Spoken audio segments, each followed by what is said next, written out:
नमस्कार दोस्तों, मेरा नाम है सुमित जैन और मैं आपका स्वागत करता हूं ऑनलाइन डिजिटल प्लेटफॉर्म पे।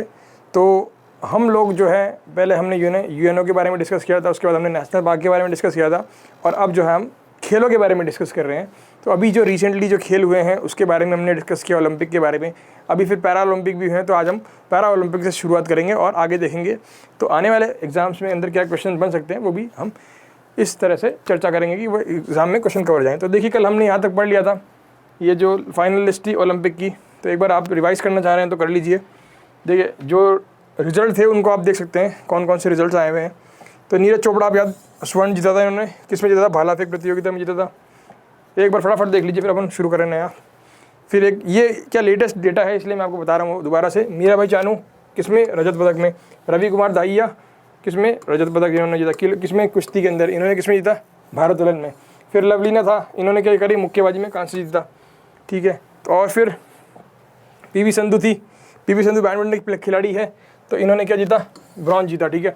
बजरंग पूनिया थे, ये इन्होंने क्या जीती? कुश्ती में कांस्य पदक जीता। और फिर हमारी हॉकी टीम, महिलाओं की भी जीतने के चांसेस थे लेकिन वो नहीं जीत पाई और हमारे पुरुष हॉकी टीम ने कांस्य पदक जीता। तो ये हमने ओलंपिक की बात करी। तो ओलंपिक के बाद हमारे पैरा ओलंपिक भी हुए थे, तो आज हम उसकी भी बात करेंगे। तो उसके पहले आप देख लो, एक शीतकालीन ओलंपिक, ग्रीष्मकालीन ओलंपिक और पैरा ओलंपिक। अब देखो, शीतकालीन ओलंपिक जो है उसके बारे में थोड़ा सा बात कर लेते हैं। शीतकालीन ओलंपिक के बारे में बात कर लेते हैं। तो शीतकालीन ओलंपिक, प्रथम शीतकालीन ओलंपिक खेल का आयोजन कब हुआ साहब? Winter games. शीत मतलब विंटर क्या है ना। तो 1924 में फ्रांस में आयोजित किया गया। 1924 में फ्रांस में आयोजित किया गया। ठीक है। 1924 में कहाँ पे? फ्रांस में। अब 2022 में 24वें विंटर ओलंपिक्स खेल का आयोजन चीन में होगा, बीजिंग में होगा, चीन में होगा। तो क्या होता है, जैसे अभी 2020 का होना था, ठीक है, पर कोरोना वायरस के कारण हो नहीं पाया, तो उसका जो पोस्टपोन हो गया अब 2021 के अंदर हुआ। ठीक है। तो अभी रिसेंटली हुआ, यानी कि गर्मी में के अंदर हुआ, यानी कि ग्रीष्मकाल में हुआ। ठीक है। तो अब अगला क्या होगा? अगला होगा शीतकाल में होगा, तो शीतकालीन ओलंपिक होगा। तो पहला कब हुआ था? पहला हुआ था 1924 के अंदर। तो पहला कब हुआ था? 1924 के अंदर हुआ था। और अब जो अगला है, अगला कहाँ होने वाला है? 2022 में चीन में होने वाला है। ठीक है। तो एक बार ग्रीष्म होता है, एक बार शीत होता है। 2020 में होने वाला था ये, लेकिन 2021 में हुआ। अब अगले साल कहाँ होने वाला? 24वां ग्रीष्म शीतकालीन ओलंपिक कहाँ होने वाला है? बीजिंग के अंदर होने वाला है। ठीक है, चीन में। अब देखिए, पैरा ओलंपिक। पैरा ओलंपिक क्या होता है सब? क्या समझते हैं पैरा ओलंपिक से? पैरा ओलंपिक, तो पहले क्या था कि 1894 में हमने देखा ओलंपिक की शुरुआत हुई, और उसके बाद में 1896 में शुरुआत हुई, और उसके बाद में एक 1904 के अंदर ना, 1904 वाला जो ओलंपिक था उसके अंदर पहली बार जो है डिसेबल्ड पीपल जो होते हैं, जिसको हम विकलांग या दिव्यांग बोलते हैं हम भारत के अंदर, उनको नरेंद्र मोदी जी ने नया शब्द दिया है, दिव्यांग। ठीक है। उस तरह के जो पर्सन्स होते हैं उन्होंने भी ओलंपिक में पार्टिसिपेट किया और काफ़ी हद तक अच्छा प्रदर्शन किया। तो उसके बाद ये चलता रहा सिलसिला, और ये लोग भी इसमें पार्टिसिपेट या इसमें हम हिस्सा लेते थे। पार्टिसिपेट मतलब हिस्सा लेना। ठीक है। किसी खेल में हिस्सा आप ले रहे हैं तो उसको बोलते हैं पार्टिसिपेट, यानी हिस्सा लेना। तो हिस्सा ले रहे थे। अब बाद में क्या हुआ कि ऐसा इन्होंने कैटेगरी बना ली, अलग अलग तरह के वर्ग बना लिए कि इतना अगर आपका काम नहीं कर रहा शरीर तो आप इस अलग कैटेगरी बना दी। फिर इसे इनकी अलग अलग कैटेगरी है, तो उस कैटेगरी के अंदर आपको जाने की जरूरत नहीं, बहुत डिटेल कैटेगरी है, तो वो आपको जानने की ज़रूरत नहीं है। तो मैं आपके पास अंडरस्टैंडिंग के लिए बना रहा हूँ कि भाई हाँ, इस तरह की पहले ये लोग नॉर्मल पीपल के साथ में खेला करते थे, लेकिन बाद में इनका ज़्यादा, इनको सहयोग करने के लिए, ज़्यादा इनको महत्व देने के लिए इनका एक अलग से डिपार्टमेंट, अलग से जो है हमने ऑर्गेनाइजेशन या अलग से खेल इनके डिक्लेयर कर दी कि हम अलग से इनके लिए खेल करवाएंगे पैरा ओलंपिक के नाम से। अब इसमें क्या होता है कि डिपेंडिंग ऑन कि आपका कितना हिस्सा काम नहीं कर रहा, उस हिसाब से अलग अलग कैटेगरी बना रखी है। ठीक है। तो यहाँ के पैरा ओलंपिक की शुरुआत कब हुई साहब? ये हुई लंदन में 1948 में। ठीक है।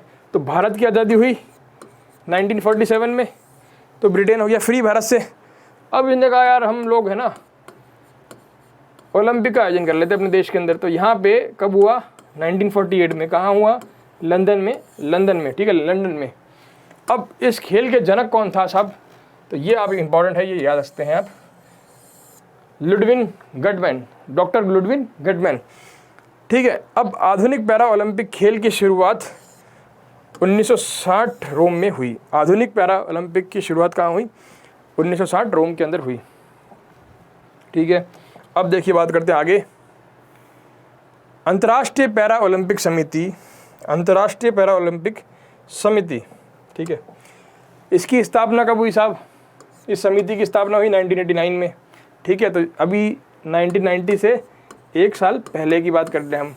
अब कहाँ हुई साहब? इसकी मुख्यालय कहाँ है? मुख्यालय याद रखते हैं आप लोग, कहाँ है? जर्मनी में है। कहाँ है? जर्मनी में है, जर्मनी में है। अब 15वें पैरा ओलंपिक खेल का आयोजन 2016 में हुआ। कहाँ हुआ? 15वें ओलंपिक खेल का आयोजन कहाँ हुआ? Rio de Janeiro, Rio de Janeiro. और ये कहाँ है साहब? ये है ब्राज़ील में। ब्राज़ील कहाँ है? मैंने कल आपको बताया था। ब्राज़ील कहाँ पड़ता है? ये है हमारा साउथ अमेरिका। ठीक है। ये ऊपर कनाडा, ये ऊपर यूएसए, फिर यहाँ पे मैक्सिको। ठीक है। ये कनाडा, ये मैक्सिको, फिर यहाँ पे छोटे मोटे देश आते हैं, कैरिबियन देश। फिर यहाँ पे नीचे जो है ये साउथ अमेरिका जाता है, और ये जो है देश, यहाँ पे एक देश पड़ता है जिसका नाम है ब्राज़ील। तो यहाँ पे एक सिटी आती है रियो डी जेनेरियो। तो ये है रियो डी जेनेरियो ब्राज़ील के अंदर। ठीक है। 2016 में। कब हुआ साहब? 2016 में, 2016 में। अब पैरा ओलंपिक में भारत के लिए प्रथम पदक किसने जीता? पैरा ओलंपिक में भारत के लिए प्रथम पदक किसने जीता? ये क्वेश्चन इंपॉर्टेंट है। तो 1972 में किसने जीता? मुरलीकांत स्वर्ण पदक जीता। कहाँ जीता? तैराकी में जीता। ठीक है। प्रथम पदक, स्वर्ण पदक जीता तैराकी में। तो मुरलीधरन का मुरली ले सकते हो, शिवकांत दुबे का आप कांत ले सकते हो। तो मुरलीकांत 1972 में जीता साहब। ठीक है। अब 15वें पैरा ओलंपिक खेल पदक तालिका में चीन ने शीर्ष पर रहा। ठीक है। चीन क्या रहा? शीर्ष पर रहा। और 15वें कहाँ हुए थे? 15वें ये रहे रियो डी जेनेरियो में, रियो डी जेनेरिया में। ठीक है। अब भारत कौन से स्थान पर रहा? भारत रहा 43वें स्थान पर। तो भारत की स्थिति काफ़ी पीछे है। ठीक है। अब चाइना में जो है इन खेलों के लिए बहुत महत्व दिया जाता है और अलग से इनके लिए तैयारी की जाती है। अब भारत भी धीरे धीरे जो है इस खेल के प्रति रुचि बढ़ा रहा है और इन्वेस्टमेंट बढ़ा रहा है। तो बेसिकली क्या होता है, कोई भी देश के खिलाड़ी हैं वो खेल में अच्छा कब करेंगे? जब आप उनको साइंटिफिक ट्रेनिंग, साइंटिफिक वातावरण और खेल के लिए पैसा अगर आप इन्वेस्ट करेंगे। क्योंकि देखो क्या होता है कि जैसे कोई भी माँ बाप जो है अपने बच्चों को खेल में भेजेंगे नहीं, क्योंकि उनको लगता है कि यार बड़ा हो गया अगर खेल में सफल नहीं हो पाए तो क्या करेंगे। अब क्रिकेट के लिए जुनून था पहले कि भाई 11 के अंदर आप नहीं बने तो आपका करियर ख़राब, आप करोगे क्या, आप ढंग से कमा नहीं पाओगे। तो इसीलिए लोग पढ़ाई के पीछे रहते थे कि आप खेल को भूल जाओ।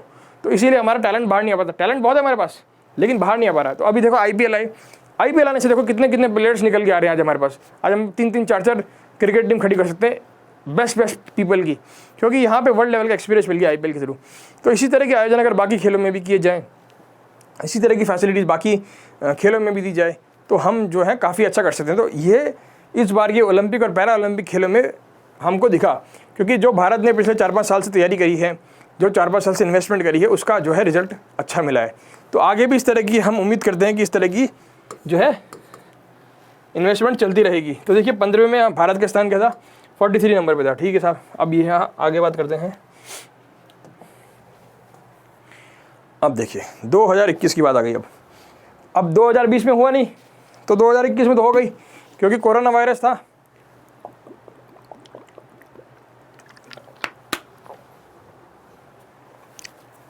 तो इतिहास में पहली बार पैरा ओलंपिक में एकल संस्करण में भारत के पदक ने दोहरे अंक का आंकड़ा पार किया। तो ये बड़ी इंपॉर्टेंट चीज़ हो गई इंडिया के लिए। क्या इंपॉर्टेंट चीज़ होगी साहब? देखो पहले थे 7, 5, 2, 3 इस तरह के आंकड़े आए, हमने देखे हैं। ठीक है। इस तरह के आंकड़े आते थे, मतलब एक ही डिजिट में आंसर आ रहा है। एक डिजिट मतलब एक ही नंबर में 3, 4 या 5 ऐसे, 3, 6, 8, 9 मतलब 10 नहीं आएगा क्योंकि 2 डिजिट हो गए। एक डिजिट में आंसर आ रहा है ना, एक डिजिट में 7 इस तरह के आ रहे होंगे। एक डिजिट मतलब ये। अब दोहरे अंक, एक अंक मतलब ये, और दोहरे अंक क्या होते हैं? 10, 11, 10 से आगे वाले सारे है ना दोहरे अंक, 99 तक सारे नंबर्स जो हैं दोहरे अंक कहलाते हैं। ठीक है। तो दोहरे अंक में जो है भारत का पहली बार आंकड़ा आया इस ओलंपिक में, इसीलिए ये बहुत महत्वपूर्ण हो जाते हैं। इसीलिए मैं आपको बोला कि यहाँ पे जो भारत की तैयारी रही है इस बार ये बड़ी ज़बरदस्त रही है, ठीक है। और कई यहाँ पे आपको प्लेयर इस तरह के देखेंगे जो पहली बार आ रहे हैं, पहली बार आते ही इन्होंने ओलंपिक में क्वालिफाई कर लिया और मतलब जीत भी गए, मेडल भी जीत गए, ठीक है। तो एक दो प्लेयर्स यहाँ पे ऐसे हैं जो सिर्फ 3-4 साल से तैयारी कर रहे हैं और इन्होंने जो है ओलंपिक में जीत के दिखा दिया। इससे पहले पैरा ओलंपिक खेलों में भारत के लिए सबसे अच्छा प्रदर्शन कुल 4 पदक था। तो देखो सबसे अच्छा प्रदर्शन इस खेलों में कितना था, पहले सिर्फ 4, यानी कि आप जो मैक्सिमम इस खेल के अंदर, इस ओलंपिक के गेम्स के अंदर जीते हो ना, मैक्सिमम यानी सबसे ज़्यादा, वो अभी तक सिर्फ 4 मेडल हम एक बार में जीते हैं। हाँ जी, आदेश यादव जी हेलो।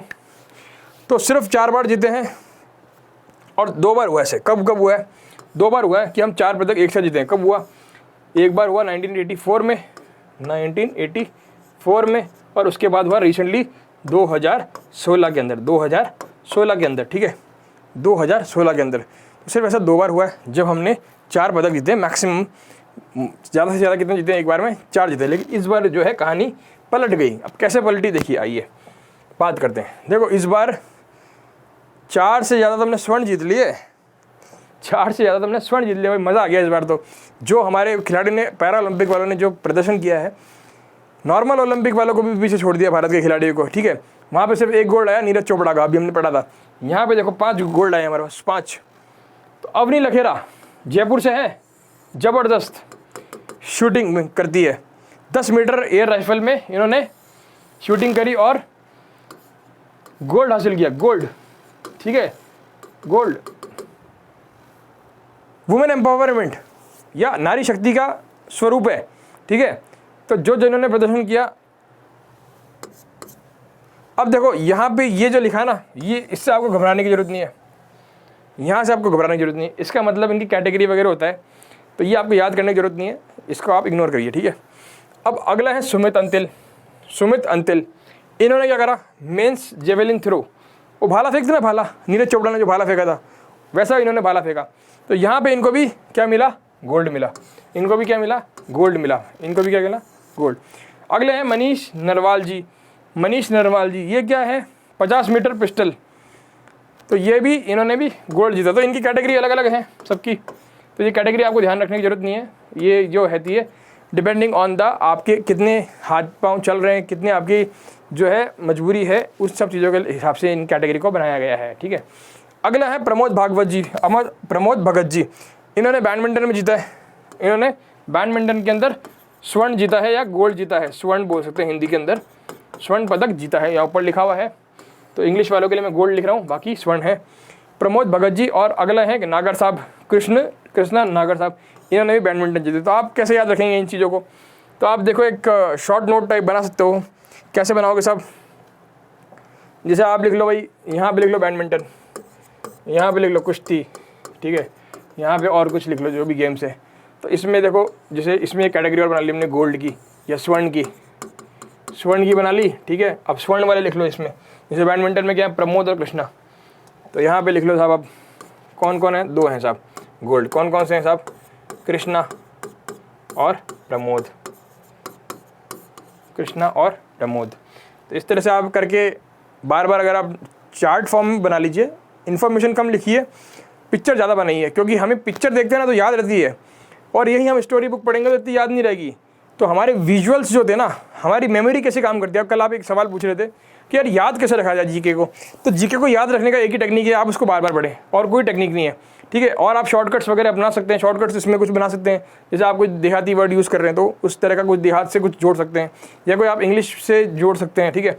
लेकिन आप भूल जाएंगे वो सब भी, लेकिन जब तक आप रिवाइज़ नहीं करेंगे कुछ याद नहीं रहेगा। तो रिवाइज़ करने का तरीका क्या है? आज पढ़ा हमने जो चीज़ पूरे दिन में पढ़ी है, रात को 1 घंटा आधा घंटा आप रखिए, सारा एक बार वापस अपने आंखों से निकालिए, ठीक है। अगले दिन जब शुरुआत करते हैं तो अगर आपकी अच्छा हो तो आधा घंटा से एक बार वापस से आप थोड़ा थोड़ा देखना शुरू कर दीजिए। फिर इस तरह से आप चलने दीजिए पूरा शेड्यूल अपना। और 1 हफ्ते के बाद संडे का दिन आप फ्री रखिए। संडे के दिन ज़्यादा मत पढ़िए, सिर्फ आप रिवीजन करिए जो आपने पढ़ रखा है। अगर वो हो जाए तो, अगर आप एक्स्ट्रा पढ़ना चाहें तो पढ़ें। इससे क्या होगा, आपकी मेमोरी अच्छी हो जाएगी और सब चीज़ें याद रहेंगी। और कोशिश करिए कि इस तरह से लिखने की बजाय आप जो है ना, ये ऐसे पिक्चर बना लीजिए इस तरह से, जो आपको ईजी लगे ना याद करना, कि भाई कृष्णा ने जीता, प्रमोद ने जीता। अब किस किस चीज़ों में जीता कि साहब इन दोनों ने बैडमिंटन में जीता। तो आप यहाँ पे दोनों का एक साथ जोड़ के यहाँ लिख दो बैडमिंटन, ठीक है, ऐसे लगा लो बैडमिंटन। और अगर आपको थोड़ा पिक्चर बनानी आती, थोड़ा पिक्चर बना लो, ऐसे पेंट, ऐसे इसके रैकेट की पिक्चर बना लो, तो उससे क्या होगा, ये ना आपके दिमाग में छप जाएगा, तो आपको याद हो जाएगा। यहाँ पे ना कृष्ण लिखा हुआ था पेपर में, तो ये क्या था, यहाँ एक हमने बैडमिंटन बनाया था, तो ये दोनों क्या थे, बैडमिंटन प्लेयर थे, ठीक है। तो इस तरह से आपको याद हो सकता है। तो आप पूछ रहे थे कल मेरे को कि हम याद किस तरह से रखें, बहुत ज़्यादा डिटेल्स हैं, तो आप इस तरह से याद रख सकते हैं। और भी आप जैसे कैटेगरी है अपने हिसाब से बना सकते हैं, जरूरी नहीं मैंने बनाया इस तरह से बनाया, जो आपको ईजी लगता है उस तरह से बना लीजिए। चाहे आप इस तरह से कैटेगरी बनाना जो हमने यहाँ बनाई है, स्वर्ण पदक विजेता, स्वर्ण पदक विजेता। अब देखो स्वर्ण में क्या लिखोगे आप, भाई 5 जने थे तो 5 जने का आपने यहाँ बना लिया, 1 2 3 4 5, ठीक है, 5 बना लिया। यहाँ पहले बना ली शूटिंग, ठीक है, यहाँ बना ली शूटिंग, यहाँ लिख लो अवनी, ठीक है। अब अवनी ने 2 जीते, एक शूटिंग में सिल्वर, एक गोल्ड जीता है, यहाँ लिख लिया गोल्ड, है ना। अब इसने 10 मीटर राइफल में तो गोल्ड जीता है, और एक इसने ना ब्रॉन्ज भी जीता हुआ है यहाँ पे, ठीक है, तो वो हम आगे बढ़ेंगे। तो यहीं पे आप लिख सकते हो इसकी आगे, ताकि एक ही से आप 2 याद कर लो। फिर देखो सुमित, मनीष, प्रमोद और कृष्णा, है ना, तो यहाँ पे आप लिख लो सुमित, मनीष, प्रमोद और कृष्णा, इन दोनों को आसपास लिखना, और यहाँ लिख देना इन दोनों को ऐसे करके कि ये दोनों जीते हैं, बैडमिंटन में जीते हैं, ठीक है। अब मनीष और सुमित का आप देख लो जेवलिन थ्रो और पिस्टल में, तो यहाँ पे लिख लो आप मनीष जी, ये देखिए मनीष नरवाल जो है पिस्टल में जीते थे, तो यहाँ पे आप लिख लो पिस्टल MP। अब MP आपने एक राज्य सुना होगा, तो यहाँ पे MP से शॉर्टकट भी बना सकते हो, ठीक है। और ये क्या जेवलिन में जीते थे SJ, ठीक है, SJ, तो आप इस तरह से शॉर्टकट बना सकते हैं। गोल्ड, तो ये गोल्ड वाले हो गए, तो आप इस तरह से याद हो जाएंगे आपको।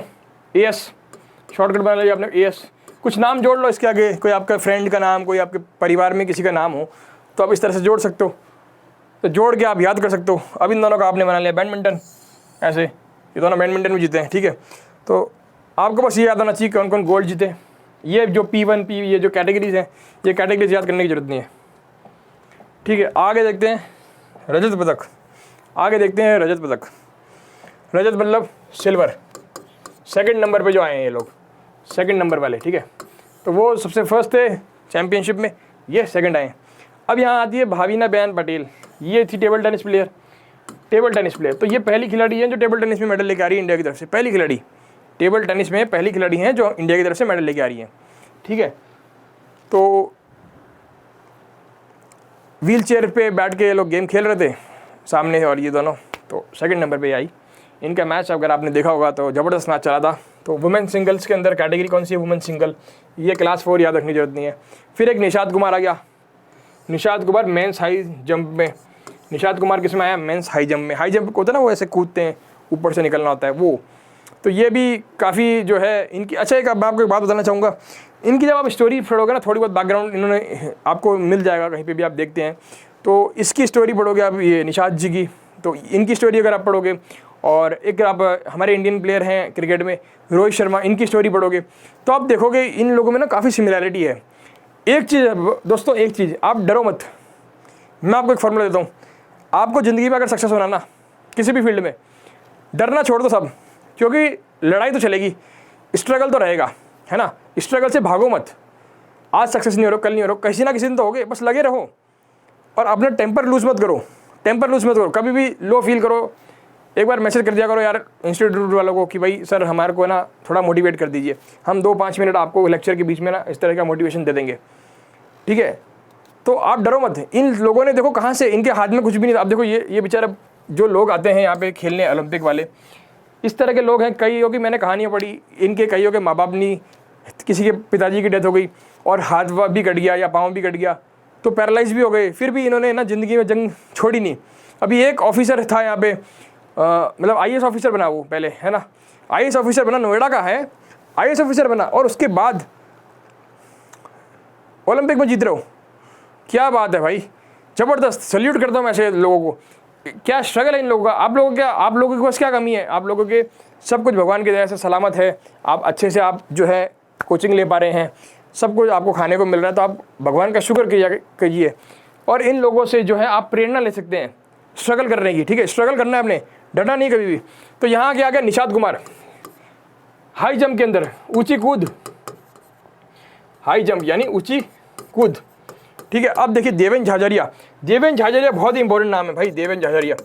ये पहले भी 2 बार जीत चुके हैं, पहले भी 2 बार गोल्ड जीत चुके हैं, 2004 में और 2016 में 2 बार गोल्ड जीता इन्होंने। और अब की बार क्या जीता? सिल्वर। अब की बार क्या जीता? रजत पदक। क्या जीता? रजत पदक। तो देवेंद्र झाझरिया बहुत इंपॉर्टेंट है। 2004 में और 2016 में ये 2 टाइम इन्होंने गोल्ड जीता हुआ है। तो ये तीसरी बार है जब ये मेडल जीत रहे हैं। अच्छा, एक चीज़ और मैं बताना चाहूँगा, यहाँ पे हम लोग अवनी लखेरा की बात कर रहे थे। अवनी लखेरा तो ये ना सेकंड प्लेयर है, दूसरी ऐसी प्लेयर है जो एक ही गेम में, एक ही ओलंपिक के अंदर 2 मेडल जीत के लाई है, एक ही ओलंपिक के अंदर 2 मेडल जीत के लाई है। दूसरी ऐसी प्लेयर है इंडिया की, ठीक है, दूसरी ऐसी प्लेयर है। और ये सब कृष्णा नागर वगैरह ये लोग शायद अभी फर्स्ट टाइम ही आए थे, इनका फर्स्ट टाइम था अभी।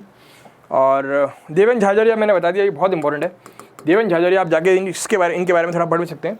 अब देखिए योगेश काथुनिया, ये कहते हैं योगेश काथुनिया, इन्होंने डिस्कस थ्रो में जीता, ठीक है। अब ये देवेंद्र झाझरिया जो थे, इन्होंने 64.35 मीटर का जो है जेवलिन थ्रो यानी भाला फेंका 64.35 मीटर का। और इसी सेम गेम के अंदर ना ये देवेंद्र झाझरिया जहाँ जीते ना, सेम गेम में ये देखिए, ये रहा सुंदर सिंह गुजर इसी सेम कैटेगरी से इन्होंने भी जेवलिन थ्रो के अंदर, पर इन्होंने क्या जीता? ब्रॉन्ज जीता। इन्होंने क्या जीता? ब्रॉन्ज यानी कि कांस्य। ब्रॉन्ज जीता मतलब कि कांस्य। इन्होंने 64.01 मीटर, 64.01 मीटर, और इनका क्या था? 64.35 मीटर। तो देवेंद्र झाझरिया के काफ़ी क्लोज थे। तो इंडिया के इसी सेम इवेंट के अंदर 2 मेडल आए हैं, ठीक है। एक आया रजत पदक, एक आया कांस्य पदक, ठीक है। गोल्ड किसी और के पास गया। तो बिल्कुल पास में रहे 64.35 मीटर, और इनका था 64.01 मीटर। देखिए यहाँ पे लिखा है ना 64.10 मीटर, ठीक है। तो ये ठीक है, आप इस चीज़ से ऐसे याद रख सकते हैं कि देवेंद्र झाझरिया और जो हमारे दूसरे प्लेयर हैं सुंदर सिंह गुजर, इन्होंने सेम कैटेगरी के अंदर, देखो F46 लिखा है यहाँ पे, और यहाँ पे भी क्या लिखा है? F46। तो ये जो सेम कैटेगरी के अंदर इन्होंने ये चीज़ जीती है, ठीक है। सेम कैटेगरी के अंदर ये चीज़ जीती है, और तो ये भारत के लिए डबल खुशी की बात हो गई। अब अगली बात करते हैं योगेश काथुनिया की। इन्होंने डिस्कस थ्रो में जो है रजत पदक जीता, डिस्कस थ्रो में रजत पदक जीता। अब वो ऐसे फेंकते ना यूँ घुमा के, वो चीज़ थी है, ठीक है। अब आया सिंहराज अधाना। तो ये गेम्स अगर आपने स्कूल में खेले होंगे, जेवलिन थ्रो आता है और डिस्कस थ्रो आता है, एक शॉर्ट पुट भी आता है। शॉर्ट पुट ऐसे फेंकते हैं बॉल को, गोली सी मोटी सी बॉल होती है, काफ़ी भारी होती है, तो इसको ऐसे फेंकना होता है। तो यहाँ की जिसके पास ज़्यादा ताकत है वो फेंक सकता है। अब देखिए सिंहराज अधाना, इन्होंने क्या करा? 50 मीटर पिस्टल में रजत पदक जीता, 50 मीटर पिस्टल में। तो ये काफ़ी महंगा गेम है, हर आदमी खेल नहीं सकता सिंहराज अधाना। तो इंडियन गवर्नमेंट भी काफ़ी सपोर्ट करती है, ठीक है। तो अवनी लखेरा जी को भी काफ़ी सपोर्ट किया गवर्नमेंट ने। पहले वो खुद के पैसे से खेला करती थी, बाद में जो है इनको पिस्टल्स और गोलियां वगैरह जो थी वो सरकार ने प्रोवाइड करा दी, ठीक है साहब। आगे चलते हैं, ये नाम भी इम्पोर्टेंट है, Mariyappan Thangavelu mains high jump. इन्होंने भी क्या जीता? रजत पदक जीता। तो ये भी पहले 2016 में जो है रजत पदक जीत चुके हैं। 2016 के अंदर एक पदक इन्होंने पहले भी जीता हुआ है। और अगले हैं प्रवीण कुमार। कौन है? प्रवीण कुमार। ये मेंस हाई जंप। तो ये भी हाई जंप में आए थे। ये भी किस में आए थे? हाई जंप में आए थे। तो यहाँ पे कैटेगरी अलग आ रही है, देखो इनकी कैटेगरी है T64, इनकी कैटेगरी है T47। ये भी हाई जंप के हैं, ये भी हाई जंप के हैं, लेकिन कैटेगरी दोनों की अलग अलग है, ठीक है। कैटेगरी कैसे अलग अलग है वो आपको इतना चिंता करने की जरूरत नहीं है। बस इतना से जान लो कि इनकी डिसेबिलिटी के आधार पर इनकी जो शारीरिक क्षमता है, कितना ये जो है इनका पार्ट काम नहीं कर रहा है, हाथ पाँव जो भी है, उस हिसाब से ये कैटेगरीज बनाई जाती है। तो इतना डिटेल में हमको जाने की जरूरत नहीं है। हमें बस ये जानना है कि इन्होंने कौन सा पदक जीता और कौन से गेम में जीता, ठीक है। तो ऊंची कूद में जीता इन्होंने भी। अब अगले आते हैं सुहास एल यतिराज। इन्होंने जीता बैडमिंटन में, मेन सिंगल्स में के अंदर, बैडमिंटन में मेन सिंगल्स के अंदर जीता, ठीक है। और एक यहाँ पे मैं बात बताना चाहूँगा, ये सुहास एल यतिराज मेरे ख्याल से वही हैं जो IAS ऑफिसर में बता रहा था ना आपको, नोएडा वाले। तो ये अपना कार्यक्रम करके पूरा दिन का शेड्यूल जो रहता है इनका, एज ए ऑफिसर ये ड्यूटी करते हैं, और उसके बाद ये जाके रात को जो है इनको खेलना काफ़ी पसंद है, तो रात को ये जाके काफ़ी देर कोर्ट में पसीना बहाते हैं। तो काफ़ी अच्छा इन्होंने प्रदर्शन किया। अब अगली बात करते हैं हम कांस्य पदक विजेताओं की, ठीक है। तो देखो कितने हो गए, आपने गिन लो एक बार, 8 + 5, ये देखो 5 स्वर्ण, देखो यहाँ लिख लेते हैं अपन, अब यहाँ लिख लो, देखो साहब, स्वर्ण कितने हो गए 5, स्वर्ण कितने हो गए 5, और 8 क्या हो गए अपने रजत पदक, और ये कितने हैं, ये गए 6, कितने हो गए 6 5 11 और 8 19, टोटल कितने हो गए 19, टोटल कितने हो गए 19। तो हमने इस बार पता कितने जीते 19, 2 और जीत लेते तो भाई 21 हो जाते, 20 को भी पार कर जाते।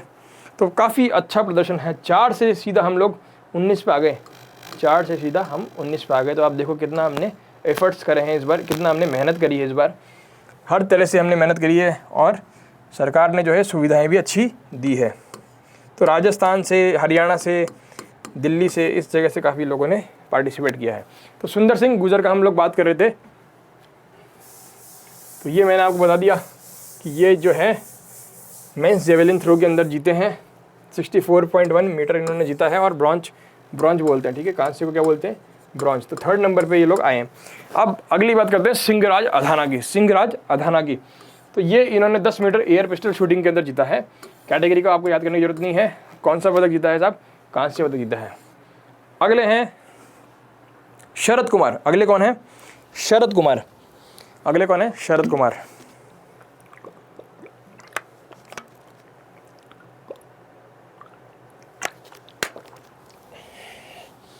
अगले कौन है शरद कुमार।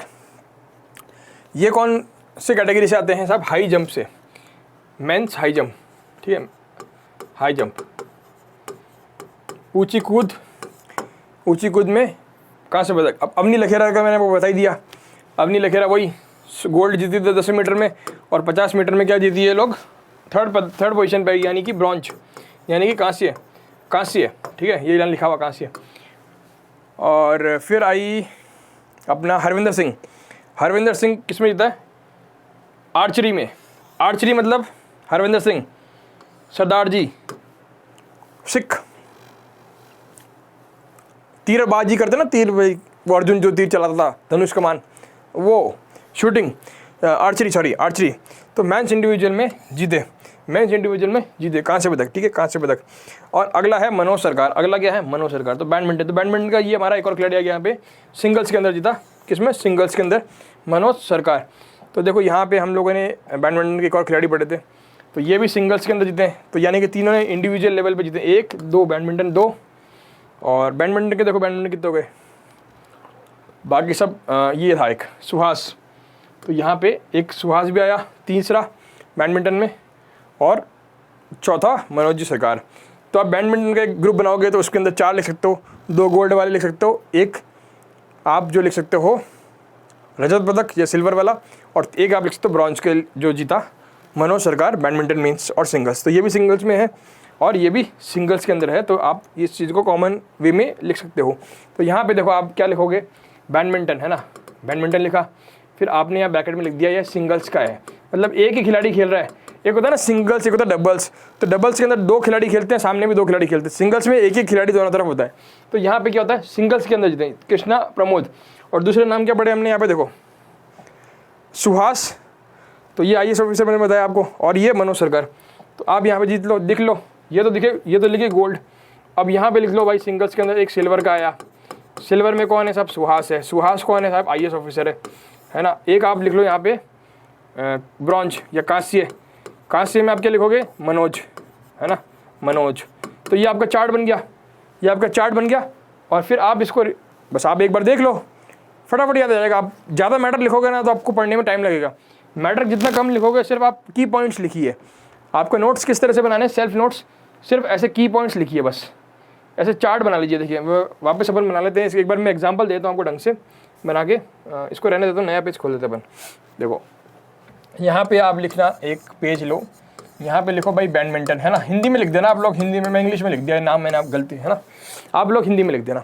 अब इसमें देखो सब, बैडमिंटन में जीतोगे तो क्या होगा, 3 तरह के प्राइज़ मिलते हैं। पहला मिलता है स्वर्ण, स्वर्ण, ठीक है। अब बैडमिंटन में अपने, क्योंकि अपने यहाँ पे सारे सिंगल्स वाले गेम थे, तो अपन सिर्फ सिंगल्स लिख लेते हैं, ठीक है, नहीं तो यहाँ मेंशन करना पड़ता, स्वर्ण, रजत और कांस्य, ठीक है। जो इंग्लिश वाले हैं वो लिख लो गोल्ड, सिल्वर एंड ब्रॉन्ज। अब यहाँ पे 2 खिलाड़ी कौन कौन से थे हमारे, बताओ, यहाँ पे 2 खिलाड़ी कौन कौन से थे हमारे, बोलो कौन कौन से थे, मनीष जी और, देखो यहाँ पर देख लो, मनीष जी और सॉरी कृष्णा जी और प्रमोद जी, कृष्णा जी और प्रमोद जी। तो यहाँ पे देखो कृष्णा, श्री कृष्ण से शुरू करेंगे हम, और प्रमोद, श्री कृष्ण और प्रमोद। और रजत जी कौन थे हमारे? सुहास जी, सुहास नोएडा वाले। कांस्य से कौन था? मनोज, कांस्य से कौन था? मनोज। तो इस तरह से आप जो है चार्ट फॉर्म में बना के याद कर सकते हैं। तो आप बजाय ऐसे गोल्ड के 5 बनाओ, उसके बनाओ, तो आप गेम्स वाइज भी बना सकते हो कि बैडमिंटन ले लिया, फिर कुश्ती ले ली, फिर हमने शूटिंग ले ली, फिर आर्चरी ले ली। तो आर्चरी मतलब वो तीरंदाज है ना। तो इस तरह से अलग अलग गेमों के 4-5 आपके बनेंगे, तो एक में आपके देखो 4 नाम आ गए। तो इस तरह से आप 4-5 पेज बना सकते हो। और जेवलिन थ्रो का एक बन जाएगा, ठीक है। और फिर इसमें आप लिख भी लो भाई कितने कितने, जैसे आप इसका बनाते हो, इसका राइफल वाले का बना लेते हो, तो इसमें आप रेंज भी लिख लो कि कितने मीटर पे जीती। जैसे आपको क्वेश्चन एग्जाम में इस तरह से भी दे सकते हैं कि जैसे ना अवनी लखेरे का क्वेश्चन आया, सपोज करो, सपोज मैं यहाँ बनाया था हूँ, देखो जैसे अवनी लखेरे का क्वेश्चन आ गया कि अवनी लखेरा ने, ऐसे पूछ लेंगे आपको क्वेश्चन, अवनी लखेरा ने, ठीक है, अवनी लखेरा ने स्वर्ण जीता, ऐसे बोल देंगे स्वर्ण जीता, है ना। ऑप्शन दे देंगे कौन से 10 मीटर में, 50 मीटर में, 20 मीटर में या 40 मीटर में, ऐसा क्वेश्चन पूछ लेंगे। या थोड़ा सा और घुमा के पूछ लिया, ठीक है, यहाँ पे ये दे दिया कि भाई हाँ या ना। तो आपने ये, आपको ये भी याद होना चाहिए कि कौन से मीटर में कौन सा पदक जीता। तो स्वर्ण किस में जीता? 10 मीटर राइफल में। और अगर इसको ब्रॉन्ज कर दूँ मैं या कांस्य कर दूँ, तो कांस्य किस में जीता? 50 मीटर में। तो ये आपको पता होना चाहिए, ठीक है। तो यहाँ पे जब आप नोट्स बनाओगे ना, ये अपन यहाँ बना रहे थे ना नोट्स, यहाँ पे तो नोट्स बनाओगे तो यहाँ पे ये भी लिख लो, जैसे इसमें तो है नहीं बैडमिंटन, यहाँ पे सिंगल्स ही है सारा। जैसे आप उसमें शूटिंग का करोगे, जब इसमें आप स्वर्ण लिख रहे हो तो यहाँ पे जो जिसका नाम लिख रहे हो उसके आगे छोटा सा यहाँ पे 10 मीटर या जो भी लिखना आपको वो लिख लो, 20 मीटर जो भी लिखना है जो, ठीक है। आगे बात करते हैं। तो ये हमारे हो गए फिनिश। तो हमने जोड़े थे, कितने आए थे टोटल? 19। तो ये आपको ध्यान रखना है, ये भी पूछ लेंगे एग्जाम में, कोई भरोसा नहीं है कि 5, 8 और 6। तो ये याद रखना आप कि कितने जीते। तो आपको गोल्ड से याद हो गए 5, ठीक है। फिर हमने रजत पदक देख लिए 8, और सिल्वर हमने देख लिए 6, ठीक है। तो बीच वाली जो कैटेगरी है वो सबसे ज़्यादा है 8। अगली बात करते हैं राष्ट्रमंडल खेलों की। तो हमने अभी एक ऑर्गेनाइजेशन का पढ़ा था, अंतर्राष्ट्रीय ऑर्गेनाइजेशंस में कॉमनवेल्थ वाले नेशंस पढ़े थे ना हमने, तो वही है ये कॉमनवेल्थ। तो कॉमनवेल्थ वाले नेशंस हमने पढ़े थे, तो काफ़ी सारी बातें पढ़ी थी हमने वहाँ पे, ये क्यों बना, किस लिए बना। तो उन्हीं देशों ने मिलकर फैसला किया कि थोड़ा एंटरटेनमेंट भी कर लेते हैं। बोले हम लोग अच्छी अच्छी बातें कर रहे हैं तो थोड़ा सा हम खेल भी लेते हैं ताकि हमारा दिमाग और तेज चल सके।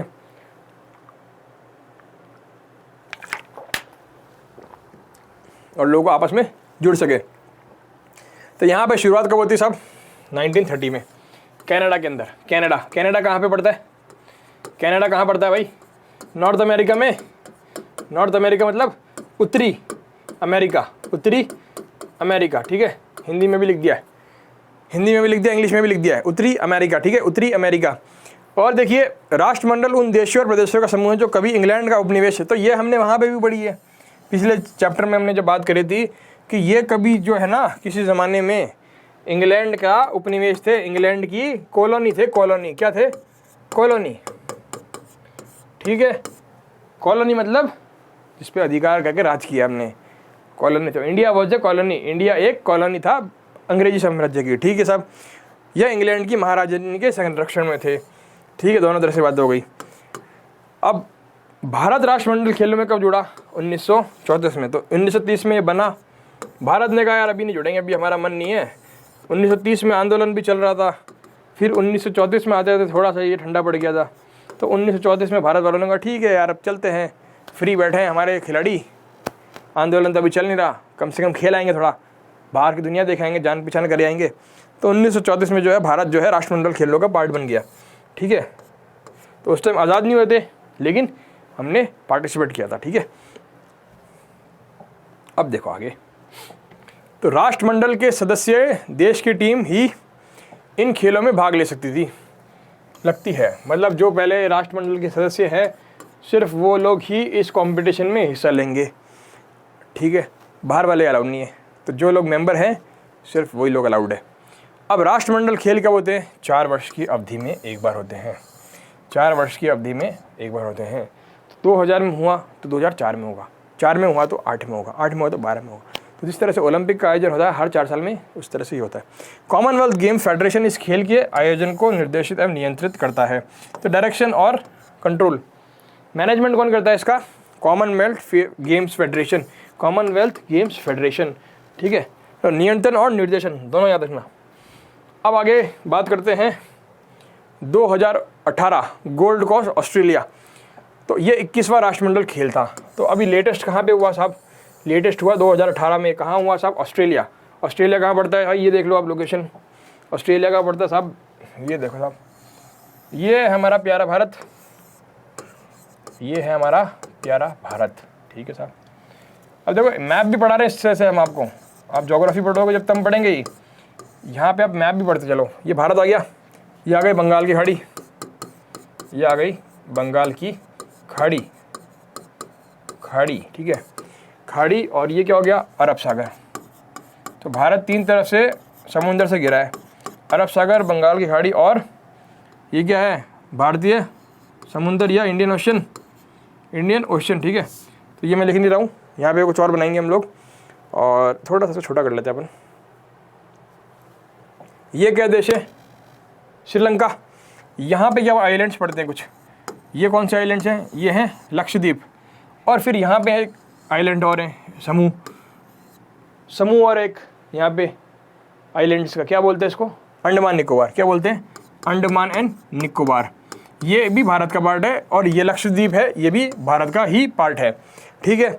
अब इधर पड़ता है अफ्रीका, नीचे अफ्रीका पड़ता है यहाँ पे, ये अफ्रीका। और यहाँ छोटा सा मेडागास्कर आता है, ठीक है। ये मॉरिशस वगैरह यहाँ पे आते हैं, मॉरिशस वगैरह आइलैंड जो है छोटे छोटे द्वीप जो है, द्वीप आइलैंड मतलब द्वीप, ठीक है। आइलैंड का मतलब क्या था? द्वीप। तो यहाँ मॉरिशस आता है और यहाँ पे हमारे इंडोनेशिया है ना, इंडोनेशिया, एक मिनट, यहाँ पे हमारे इंडोनेशिया वाले द्वीप आते हैं, इंडोनेशिया, मलेशिया, है ना, मलेशिया। और ये क्या बोलते हैं इसको? म्यांमार तो बिल्कुल यहाँ आता है, म्यांमार भारत के बिल्कुल पास में है, ठीक है, म्यांमार आ गया। तो इंडोनेशिया, मलेशिया और उससे थोड़ा सा अगर हम नीचे जाएँ तो यहाँ पे एक अलग सा द्वीप आता है इस तरह का, ठीक है। ये जो है ना थोड़ा डायग्राम सही नहीं बन रहा है,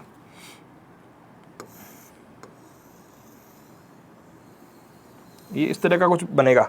तो ये है हमारा ऑस्ट्रेलिया और इसके पास में ना एक जगह है, ये द्वीप है, 2-3 द्वीप हैं इस तरह के, काफ़ी सारे द्वीप हैं। तो ये द्वीप जो होते हैं ना, ये एक इंडिया का न्यूजीलैंड के साथ मैच नहीं होता है, इंडिया न्यूजीलैंड, तो ये न्यूजीलैंड है और ये क्या है? ऑस्ट्रेलिया है। ये क्या है? ऑस्ट्रेलिया है, ठीक है साहब। तो यहाँ पे मैच हुए थे 2018 के। तो ये भी क्या है? ब्रिटिश कॉलोनी थी। इसका मतलब क्या हुआ? ये एक और फैक्ट हमको यहाँ से मिलता है कि ये भी एक ब्रिटिश कॉलोनी थी, क्योंकि ये जो है कॉलोनीज में होंगे, दिखती बात है। तो ये भी एक ब्रिटिश कॉलोनी थी। तो यहाँ से एक हमने चीज़ सीख ली। अब देखो यहाँ क्या है? 21वां राष्ट्रमंडल खेल हुआ। तो 2018 में 21वां हुआ, तो अब कौन सा होगा? 22वां होगा भाई, 21 के बाद 22 आता है। इस खेल का शुभंकर था बैरोबी, ठीक है। भारत की ओर से उद्घाटन समारोह की ध्वजवाहक कौन थी? पीवी संधू थी। अब ये पीवी संधू है ना, ये पिछले कई सालों से ना भारत के लिए मेडल जीत रही है अलग अलग गेम्स में, ओलंपिक के अलावा इन्हें और भी कई सारे मेडल जीते हुए हैं। तो ये बड़ी फेमस खिलाड़ी, मैंने आपको कल भी बताया था इसके बारे में कि ये जो प्रकाश पादुकोण है उसकी जो है एकेडमी वहाँ से निकली हुई है, वहीं से ये इसने ट्रेनिंग ली हुई है। तो ये साइना नेहवाल से भी ज़्यादा टैलेंटेड मानी जाती है, साइना नेहवाल से भी कई सारे इसने मेडल जीते हुए हैं। अब जबकि समापन समारोह की ध्वज किसने करी? MC मैरी कॉम। तो मैरी कॉम के बारे में भी हमने कल डिस्कस किया था, इसके ऊपर तो मूवी बन गई है MC मैरी कॉम के ऊपर। वो बॉक्सर काफ़ी अच्छी, इसमें जो प्रियंका चोपड़ा है उसकी एक्टिंग रही है।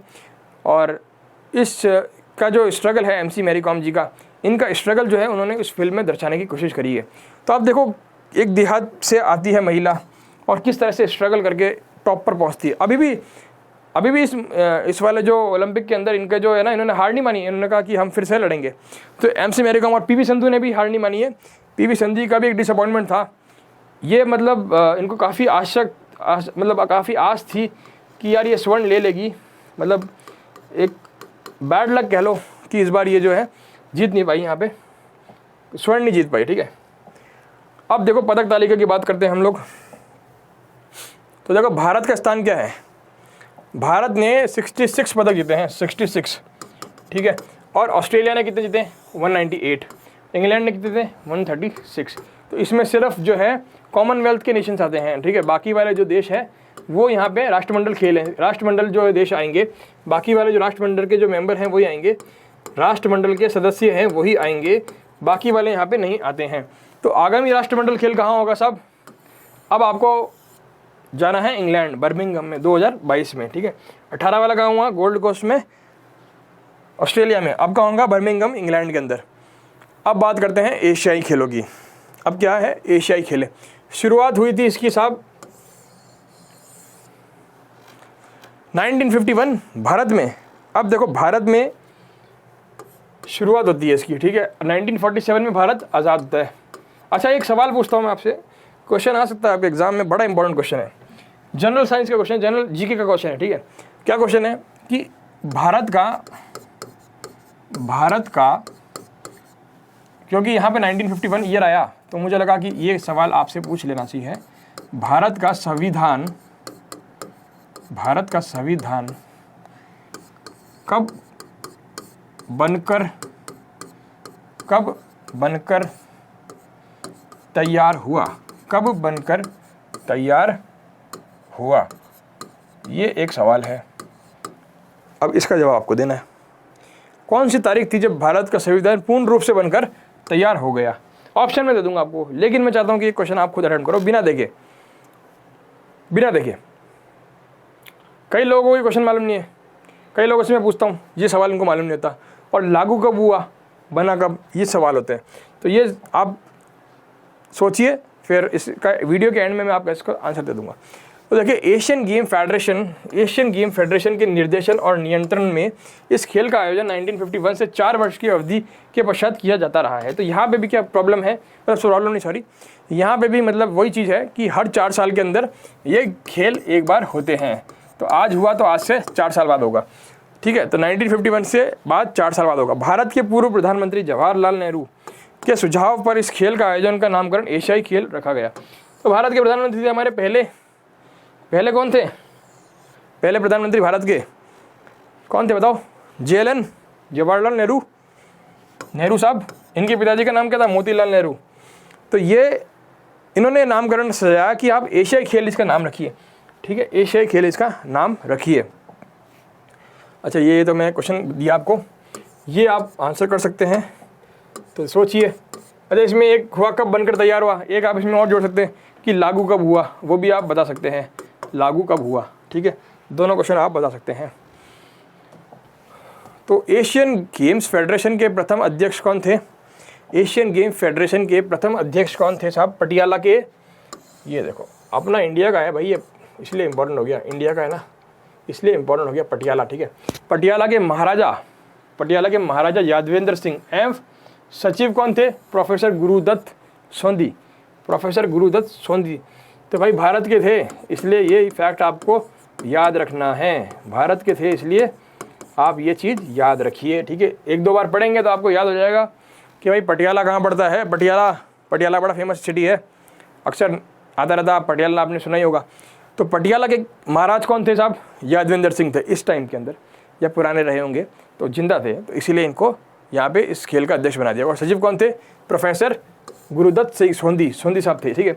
इसका चिन्ह और एक दूसरे में गूंथे हुए गोलों के साथ चमकदार पूरा उगा हुआ सूरज है, ठीक है। तो सूरज के टाइप का इसका है, सूरज उग रहा है, इस तरह से इसका जो है सिंबल है, ठीक है, चिन्ह है।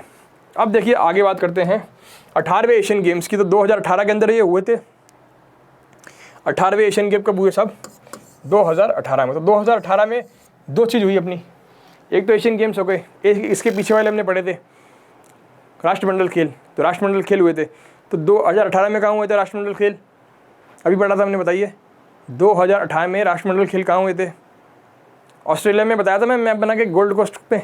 और 2022 के होंगे बर्मिंघम में, इंग्लैंड में। तो देखो एक बार पढ़ के याद हो जाएगा आपको, कोई इतना टफ चीज़ नहीं है, ठीक है। बस आपको कॉन्सेप्ट ध्यान रखने हैं, 1-2 चीज़ें जो पहला है वो ध्यान रखो।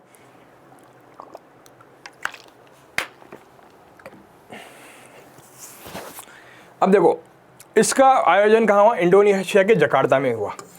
तो भारत का इसका आयोजन कहाँ हुआ? इंडोनेशिया के जकार्ता में, ठीक है, ये 2018 वाला का। लेकिन पहला कहाँ हुआ था, इसका आयोजन पहले वाला कहाँ हुआ था, सबसे फर्स्ट वाला कहाँ हुआ था, न्यू दिल्ली में 1951 में। अभी पढ़ा था ना अपन ने, न्यू दिल्ली में 1951 में। कहाँ गया, आगे वाली स्लाइड में है ना, ये रहा, शुरुआत यहाँ हुई। और अभी लेटेस्ट जो था हमारा 2018 वाला, वो कहाँ हुआ, इंडोनेशिया में। इंडोनेशिया का कहाँ है, अभी बताया था मैंने आपको, इंडोनेशिया कहाँ है, ये देखो फिर से बताता हूँ भाई, लोकेशन रख लो। अगर आपको ज्योग्राफी समझ में आ गई ना, तो आपको सब चीज़ समझ में आ जाएगी। तो पहले आप कुछ भी ऐसे आता ना आपको लोकेशन फॉरेन की, तो पहले जाके मैप देखा करो, ठीक है। यहाँ पे इंडिया, यहाँ पे म्यांमार, ठीक है, फिर यहाँ पे जो है अपना कंबोडिया, थाईलैंड वगैरह ये सब देश आ जाते हैं। और यहाँ पे फिर ना सिंगापुर वगैरह, मलेशिया वगैरह इधर आ जाते हैं। तो ये सिंगापुर यहाँ पड़ता है बिल्कुल कोने में। फिर यहाँ से ऐसे आइलैंड चलते हैं ना, इस तरह से आइलैंड चलते हैं। तो यहाँ पे इंडोनेशिया, मलेशिया ये सब चीज़ें आ जाती है, ठीक है। तो ये इंडोनेशिया की लोकेशन है। और यहाँ पे अंडमान निकोबार पड़ता है हमारा, ठीक है, थोड़ा सा दूर पे इस तरह से, है ना। तो ये मैप आप देख लेना एक बार, मैप मैंने आपको रफली बनाया है। अब कहाँ पे है, इंडोनेशिया के जकार्ता में इसका आयोजन हुआ। भारत की ओर से उद्घाटन ध्वज वाहक नीरज चोपड़ा। तो नीरज चोपड़ा का अपन ने नाम सुना था अभी, किस संक्षेप में उसका नीरज चोपड़ा जी का नाम सुना था, बताइए। नीरज चोपड़ा, ऐसा नहीं है कि आप अचानक से खिलाड़ी आया और सीधा गोल्ड जीत लिया। कहीं ना कहीं उसने मेहनत करी है, सालों की मेहनत होती है। बहुत कम लोग होते हैं जो पहली बार में चमक जाते हैं, गोल्ड जीत जाते हैं, लेकिन कई लोग जो होते हैं संघर्ष कर करके ऊपर पहुंचते हैं। तो नीरज चोपड़ा का नाम हमने पढ़ा था, इस बार स्वर्ण जीता। देखो रिवीजन भी हो रहा है आपका, स्वर्ण कहाँ जीता इन्होंने, ओलंपिक में, ठीक है। अभी हुए ओलंपिक, अभी तो आपको याद होने चाहिए वाले। तो 2021 के तो सारे आपको नाम रट जाने चाहिए, 2021 के सारे नाम रटने चाहिए। भारत की ओर से उद्घाटन। तो एक क्या होता है, जैसे ओलंपिक में भी यही चीज़ होती है कि अब जैसे इनॉग्रेशन हुआ, उद्घाटन हुआ, जैसे आप घर का मुहूर्त करते हैं तो उद्घाटन बोलते हैं ना उसको। तो ओलंपिक खेलों की शुरुआत से पहले उद्घाटन होता है। तो उद्घाटन में एक ध्वजारोहक होता है, जो भारत का ध्वज लेके आगे जाके चलते हैं, ठीक है। तो हर देश का एक धावक होता है जो आगे चलेगा, उसको लेकर उसको लीड करेगा, लीडर के रूप में। तो यहाँ पे लीडर कौन था, हमारा नीरज चोपड़ा जी थे, जिन्होंने अभी स्वर्ण जीता है। और जबकि समापन ध्वज वाहक रानी रामपाल थी, है ना। तो मतलब एक होता है शुरुआत में हमको लीड कर रहा है, और ऐसा नहीं कि एक आदमी करता रहेगा। तो हम लोग क्या करते हैं, इसको चेंज करते रहते हैं।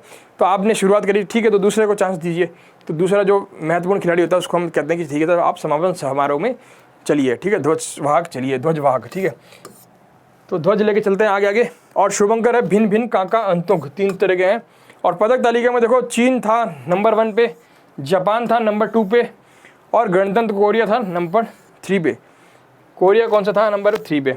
और 2022 के एशियन गेम्स कहाँ होंगे, हंगजू चीन में आयोजित होंगे। कहाँ होंगे, चीन में होंगे, ठीक है, चीन के अंदर आयोजित होंगे, चीन के अंदर आयोजित होंगे। तो भैया टेनिस की बात करते हैं, थोड़ी सी टेनिस की बात कर लेते हैं। देखो टेनिस में ना ITF होती है सर्वोच्च संस्था, जैसे ओलंपिक फेडरेशन होते हैं, ओलंपिक की कमेटियाँ होती है, उस तरह से यहाँ पे टेनिस की कमेटी है ITF। अब देखो इसमें ना 4 तरह के गेम्स होते हैं, बेसिकली 4 तरह के। कहाँ कहाँ होते हैं, कैसे कैसे होते हैं, वो देखते हैं हम यहाँ पे। देखो ऑस्ट्रेलिया ओपन होता है, ऑस्ट्रेलिया, फ्रेंच, विम्बल्डन और US, ठीक है, विम्बल्डन और US। तो क्या होता है कि ऑस्ट्रेलियन ओपन, देखो आप कैसे याद रखोगे इनको। तो देखो आपको शुरुआत कहाँ से करनी है, देखो यहाँ से समय के हिसाब से मैं आपको याद करा दूंगा कैसे। आप समय देख लीजिए एक बार, जनवरी, फ्रेंच क्या है, मई जून, विम्बल्डन क्या है, जून और जुलाई, और US का है अगस्त से सितंबर में। अब देखो ऑस्ट्रेलिया कहाँ पे, मेलबर्न में है, ठीक है। ये कहाँ है, इसका मुख्यालय पेरिस में, ठीक है, और इसका है लंदन, और इसका है न्यूयॉर्क में। और कोड देख लो, हार्ड, क्ले, ग्रास और हार्ड। तो 3 तरह के कोड है, हार्ड और ग्रास और क्ले, 3 तरह के कोड होते हैं, ठीक है। अब देखना कैसे याद कैसे रखोगे। अब देखो आप, मैं बताऊँ आपको,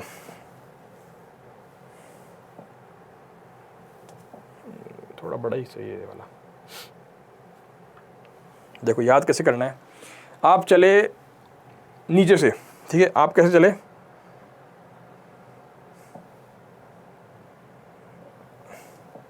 ठीक है। आप देखो यहाँ पे नई स्लाइड ले लेते हैं, जगह कम पड़ रही है भाई। आप हैं यहाँ पे इंडिया में, ठीक है। अब आपको खेलने टेनिस जाना है।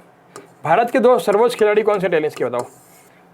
एक है लेंडर पेस, एक है महेश भूपति। ये दोनों ज़बरदस्त प्लेयर हैं, पर इन दोनों के बीच में ना विवाद चल रहे थे, ठीक है, इसलिए दोनों साथ कभी कभी खेलते हैं, बहुत कम खेलते हैं। अब ये है हमारा क्या है, श्रीलंका। अब यहाँ पे मैंने आपको बताई थी ऑस्ट्रेलिया की लोकेशन, ठीक है। अब देखो यहाँ टाइमिंग देखो, अब टाइमिंग कब हो रही है यहाँ पे, जनवरी में।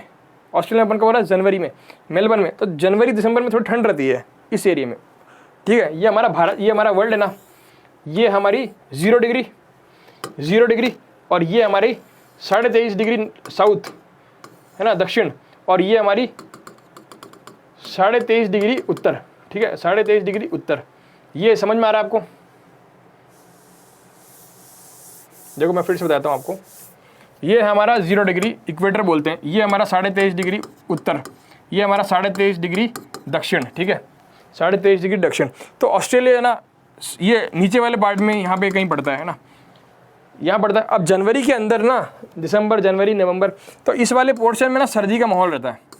यहाँ पे क्या रहती है, जनवरी के अंदर ठंड रहती है, ठीक है। तो अब यहाँ पे खेलोगे तो ठंड ज़्यादा लगेगी, तो इसलिए यहाँ पे इन्होंने बोला कि जनवरी में यहाँ पे गेम करा लो साहब, ये इलाका एकदम सही है, यहाँ गेम करा लो। तो इसलिए यहाँ पे जनवरी के अंदर यहाँ पे गेम हो गए, ठीक है साहब, ये याद हो गया पहला। अब जनवरी के बाद आपने रेस्ट करा 2-3-4 महीने, छुट्टी आती है गर्मी में, मई जून की। इन्होंने कहा यार बच्चे फ्री हैं, गेम्स वगैरह अच्छे से देख लेंगे, तो फ्रेंच ओपन। तो अब देखो यहाँ पे ऊपर के इस एरिया में कहाँ गया वो, ये रहा। तो इस एरिया में क्या, अब यहाँ पे गर्मी पड़ना शुरू हो गई, ठंड थी पहले, अब मई जून तक यहाँ गर्मी पड़ने लग जाएगी। तो फ्रांस के अंदर क्या है, हाँ मैं आंसर बता दूंगा, क्लास शुरू होने से पहले मोटिवेशन कर दीजिए, कर देंगे भैया, कर देंगे। तो देखो ये वाला पॉइंट समझ लो आप, जनवरी से हमने ऊपर की तरफ चले, फ्रांस। अब गर्मियों में ना लोग यूरोप, अमेरिका इधर घूमने जाएंगे, क्योंकि गर्मी यहाँ भारत में बहुत ज़्यादा गर्मी पड़ रही है, तो वहाँ पे ठंडा इलाका है, तो इसलिए वहाँ घूमने जाते हैं। तो यहाँ बोला कि यार यहाँ पे ना अच्छी गैदरिंग हो जाएगी, तो इसलिए फ्रेंच ओपन कहाँ करा दिया, क्ले कोर्ट। कोर्ट कौन सा यहाँ पे, क्ले कोर्ट, ठीक है, मिट्टी वाला कोर्ट बना दिया यहाँ पे। अब देखो तीसरा क्या बात करते हैं हम लोग, जून जुलाई, तो यहाँ पे भी लगभग गर्मी होती है, तो इसने बोला कि थोड़ा सा और ऊपर चलते हैं, फ्रांस में मज़ा नहीं आया, थोड़ा सा और ऊपर चलते हैं। कहाँ जाएंगे हम लोग, इंग्लैंड चले जाएंगे। तो इंग्लैंड में लंदन या विंबलडन ओपन, तो यहाँ पे कोर्ट कौन सा है, ग्रास कोर्ट है। कौन सा कोर्ट है, ग्रास कोर्ट है।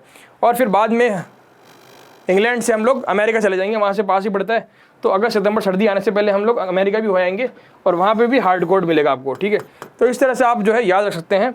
और इसका एक फेमस कप है डेविस कप। डेविस कप किस खेल से संबंधित है, टेनिस से। और भारत के 2 विशेष प्लेयर हैं यहाँ पे, एक है लिएंडर पेस और एक है महेश भूपति। तो ये 2 जो है भारत के स्टार प्लेयर रहे हैं। और इसी के साथ आज हम ये लेक्चर यहीं समाप्त करेंगे, लेकिन आपको मैंने एक क्वेश्चन दिया था, तो उस क्वेश्चन का आंसर आपने लिखा भी है सब, तो यहाँ पर हम देख लेते हैं वो क्वेश्चन वापस। ये रहा, भारत का संविधान लागू कब हुआ और कब बनकर तैयार हुआ, ये 2 सवाल थे। तो आपने यहाँ आंसर दिया है 26 जनवरी 1950 को लागू हुआ, ये बिल्कुल सही जवाब है। लेकिन आपने एक जवाब दिया 1949, तो 1949 को डेट भी बतानी ना, पूरी ईयर नहीं बताना। तो मैं बताता हूँ आपको, 26 नवंबर को ये जो है 1949 को बनकर तैयार हो गया था, लेकिन इसको लागू नहीं किया। इसको लागू किया 26 जनवरी 1950 को। क्यों? क्योंकि इसी दिन 26 जनवरी को ही 1930 में हमने जो है पूर्ण स्वराज के रूप में मनाया था। इसीलिए इस डेट के याद के लिए हमने 26 जनवरी 1950 को दिन चूज़ किया, और इस दिन तैयार हो गया। लेकिन लागू कब किया हमने, 26 जनवरी को लागू किया। तो इसीलिए हमने इस दिन को हम गणतंत्र दिवस के रूप में मनाते हैं। तो इसी के साथ हम ये लेक्चर को यहीं समाप्त करते हैं। धन्यवाद।